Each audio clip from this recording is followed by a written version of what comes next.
West বেংগলৰ মুখ্যমন্ত্ৰী মমতা বেনাৰ্জীয়ে কি ধৰণে এই বিদেশীসকলক সংৰক্ষণ কৰিবলৈ চেষ্টা কৰিছে প্ৰথমতে এই ভিডিঅ'টো চাই লওকচোন।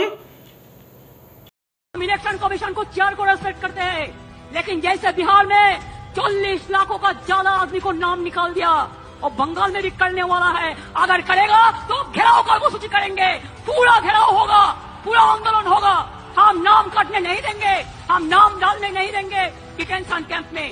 बिहारत SIR प्रवर्तन करी किमान बांग्लादेशी मिया जी नेকি अवैध नागरिक आसिल সেই সকলৰ ভূত কাট খাইছে না বন্ধুসকল।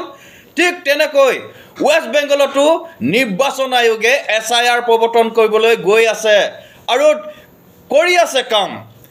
এই ভয়ত আমাৰ যিবিলাক বাংলাদেশী বিদেশী আছে এই সকলে পলাবলৈ আপোনালোকে দেখিছে চেষ্টা কৰিছে, যেনি তেনি পলাইছে, কিন্তু মমতা বেনাৰ্জীয়ে ইয়াৰ বিৰুদ্ধে মাত মাতিছে। এইবিলাক হৈছে দেশদ্ৰোহী গাদ্দাৰী হয়। এইবিলাকে হৈছে ভাৰতৰ মেইন গাদ্দাৰী পুৰুষ।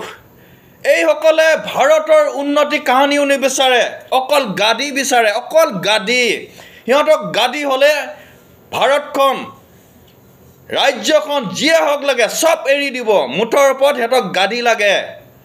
আপোনালোকে ভিডিঅ'বিলাক চাই আছে চাগে, যি ধৰণে এই বাংলাদেশী এই ৰোহিংগিয়াবিলাক ৱেষ্ট বেংগলৰ পৰা পলাবলৈ ধৰিছে।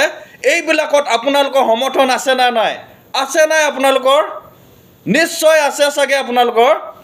এইসকলক আমি ইয়াৰ পৰা ভাৰতৰ পৰা ৱেষ্ট বেংগল য'তে হওক আমি খেদাবই লাগিব।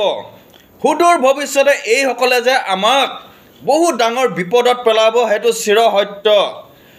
আমাৰ অসমতো মুখ্যমন্ত্ৰী ডাঙৰীয়াই যি ধৰণে এই বিদেশীবিলাক খেদাবলৈ ধৰিছে তাত আমি সমৰ্থন জনাই থাকিব লাগিব। কিন্তু দেশদ্ৰোহী এখিনি আছে, এইবিলাকক সদায় সংৰক্ষণ কৰিবলৈ চেষ্টা কৰি থাকে। কিহৰ কাৰণে জানেনে? অকল গাদীৰ লোভত। আমি এইবিলাক শক্তিক আমি উচিত প্ৰত্যুত্তৰ দিবই লাগিব।